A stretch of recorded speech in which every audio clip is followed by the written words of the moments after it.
ایک جنگل میں ہاتھیوں کا ایک بڑا جھنڈ رہتا تھا۔ وہ روز اپنے جھنڈ کے ساتھ دریا پر پانی پینے جاتے تھے۔ راستے میں ایک بستی تھی جہاں بہت سے چوہے رہتے تھے۔ جب بھی ہاتھی وہاں سے گزرتے تو اپنے بڑے بڑے پیروں سے زمین کو کچل دیتے۔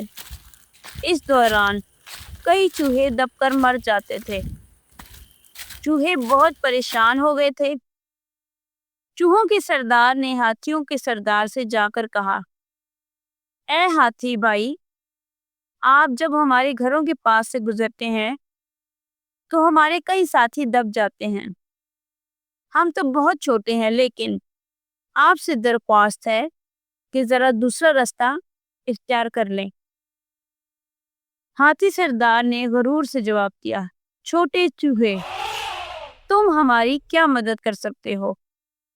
لیکن ٹھیک ہے، ہم دوسرا راستہ اختیار کریں گے۔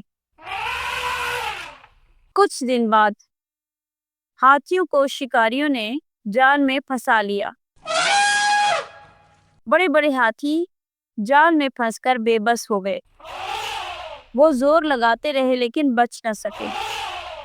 یہ خبر چوہوں کو ملی تو ان کے سردار نے کہا، چلو اب وقت ہے کہ ہم ہاتھی بھائیوں کی مدد کریں۔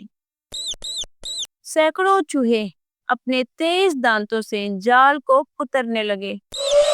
کچھ ہی دیر میں جال ٹوٹ گیا اور ہاتھی آزاد ہو گئے۔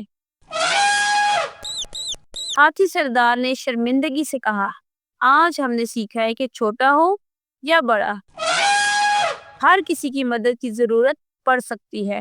تم نے ہمیں زندگی بخشی ہے، ہم تمہارے ہمیشہ شکر گزار رہیں گے۔ اس کہانی سے ہمیں سبق ملتا ہے، کبھی کسی کو حقیر نہ سمجھو، چھوٹے بھی بڑے کے کام آ سکتے ہیں۔ اگر آپ کو یہ کہانی پسند آئی تو ویڈیو کو لائک کریں، اپنے دوستوں کے ساتھ شیئر کریں اور مزید دلچسپ کہانیوں کے لیے ہمارا چینل سبسکرائب کرنا مت بھولیں۔